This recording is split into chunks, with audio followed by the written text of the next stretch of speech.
सबसे पहले आप सबको मेरी प्यार भरी नमस्कार। एक बार एक बंदा पहुंचता है ओशो जी के पास एक लिस्ट लेकर के, और वो ओशो जी से कहता है कि जब तक आप मेरे इस लिस्ट में मौजूद सभी प्रश्नों के उत्तर नहीं दोगे तब तक मैं आपको फॉलो नहीं करूँगा, तब तक मैं आपका सन्यासी नहीं बनूँगा।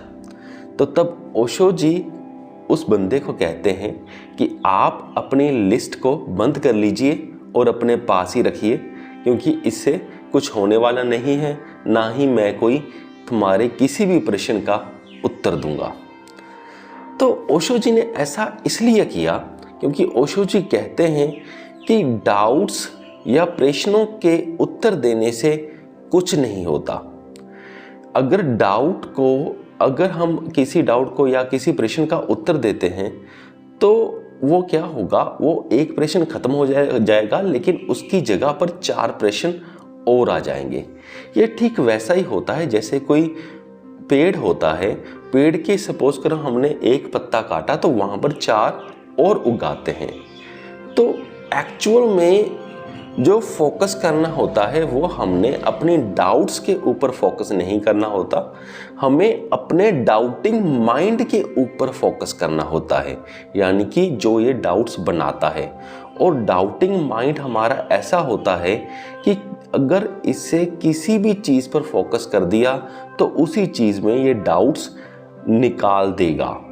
यानी कि वो इतना डाउटिंग माइंड इतना खतरनाक होता है कि सपोज आपके पास एक डाउट है, अगर इसका उत्तर मिल गया तो हमारा डाउटिंग माइंड फिर इस उत्तर के ऊपर फोकस्ड हो जाएगा और इसी उत्तर में से ये 4 प्रश्न और बना देगा।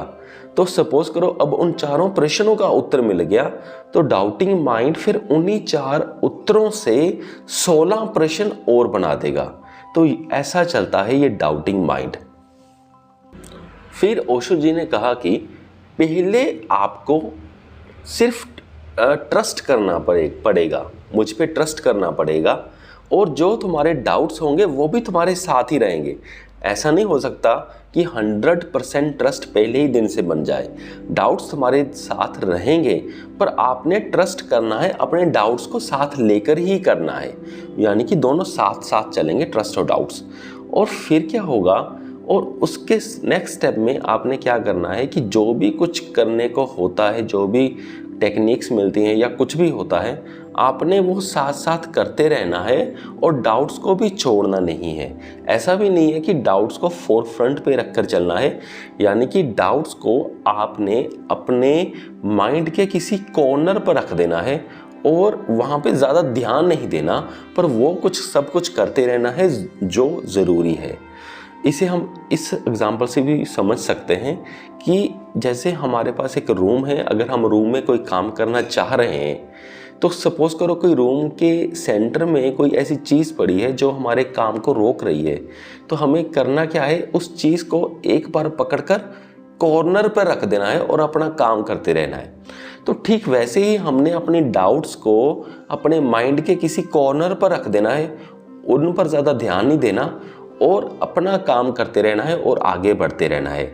फिर एक स्टेज ऐसी आएगी कि हम अपनी डाउट्स को भूल ही जाएंगे, और जैसे ही हमें थोड़ा बहुत अगर हमें डाउट्स के बारे में याद आ गया, हम वहाँ पर देखेंगे कि हमने अपनी डाउट्स हमारी वहाँ थी, और जब हम देखेंगे वहाँ पर डाउट्स होंगे ही नहीं।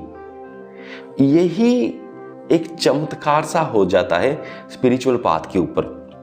हमारे जो भी प्रश्न होते हैं उन प्रश्नों के उत्तर हमें स्पिरिचुअल पाथ पर नहीं मिलते, स्पिरिचुअलिटी में नहीं मिलते। अगर हम वहाँ पे स्पिरिचुअल पाथ पर चलते हैं ऐसे उत्तर कोई नहीं मिलेंगे, पर जो भी हमारे प्रश्न होंगे वो स्पिरिचुअल पाथ को फॉलो करते करते एकदम से गायब ही हो जाएंगे। यही जादू होता है। मुझे पूरी उम्मीद है कि आप सबको ये वीडियो समझ में आ गया होगा। इस वीडियो को यहाँ तक देखने के लिए आपका बहुत बहुत धन्यवाद।